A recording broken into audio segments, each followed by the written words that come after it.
Justdial posted a strong set of second quarter earnings. The revenue growth has seen a consistent pickup from low single digits to low teens. Margins have improved on a year-on-year basis. Abhishek Bansal, CFO of Justdial, joins us. Abhishek, thank you very much for joining us. Given this revenue growth of 13.6, fairly strong in this quarter, and the deferred revenue of 375 crore, is there more? I mean, can we see your mid-teen revenue growth guidance getting bettered? Will you guide higher? See, on the revenue growth, as you mentioned, that this particular quarter we did about 13.7% year-on-year, which was highest in last 12 to 13 quarters. So as we have maintained in the past that for this particular year we expect to do somewhere around mid-teens, we are broadly around that mark already. Underlying business obviously is turning out to be pretty strong. So whatever we have been planning in terms of growing our user base, maintaining efficiencies in the ecosystem, growing our revenues through planning of addition of our sales force, etc., that is panning out well. So can you tell us the exact reason for the quarter-on-quarter drop in margins? Also, the first half margins have come in at 26.5%. It's higher than your guidance of 25%. You think with the environment picking up, your margin performance can be better than the guidance in the months to come?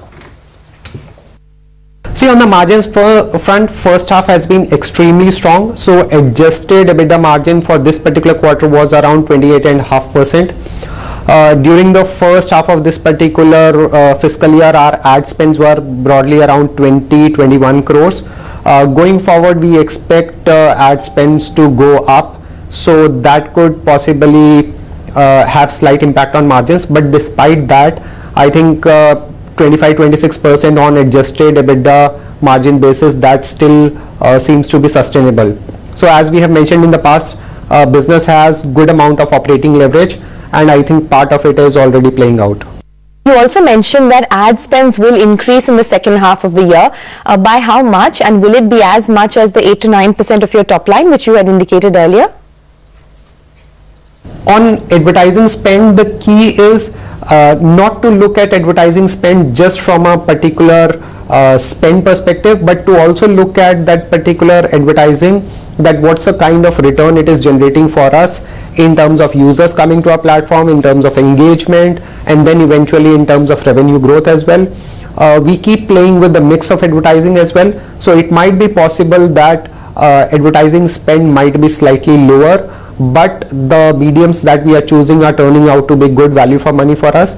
So at any point of time we keep evaluating how much to spend, which mediums to spend on. So difficult to exactly pinpoint whether we would do 8-9% of top line, but on a full year basis, as we mentioned, that around 65-75 crores is what we are comfortable spending on overall advertising for the year. Okay, so can you break up the revenue growth in terms of, you know, what the realization growth has been and what the campaign growth has been this quarter?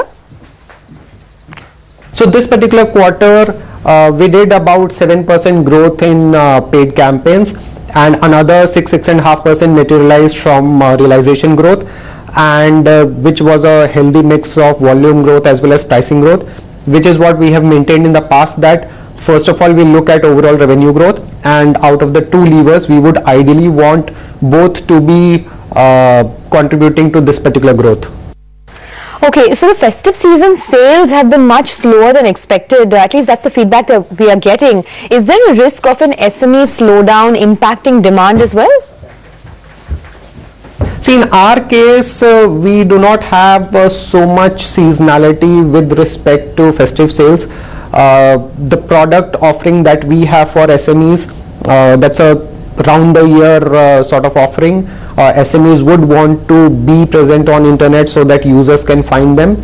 So slight seasonality in terms of sequentially festive season being lower, primarily because number of working days effectively are lower for our sales team. But apart from that, we do not expect any material impact specifically due to festive season.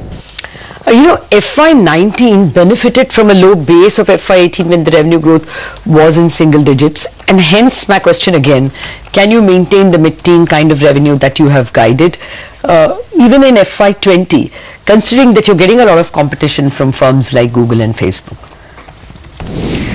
See, at this point of time, it would be a bit too early to comment on FY20, FY21 per se. In terms of competition, honestly, there is no direct competition per se. Any sort of indirect competition, if we were to classify, no single vertical contributes more than 3 to 4% of our revenue base. The revenues are highly diversified. Even if you think of SMEs, a particular SME, what all options do they actually have to advertise for their business? So Justdial would be one of their, in many cases, sole avenues to actually advertise. So we are not bothered from that perspective. FY18, whatever impact that we saw in terms of our lower revenue growth, etc., part of those reasons were internal, bulk of which we have already sorted out in terms of getting good management in place in our sales teams, ramping up our sales force without compromising on productivity. So all those efforts have yielded good results in recent quarters, and we hope similar trend should continue going forward as well. All right. Thank you very much for joining us, Abhishek, with all those details, and here's wishing you all the very best for the remaining part of FY19. The first trades from the commodity markets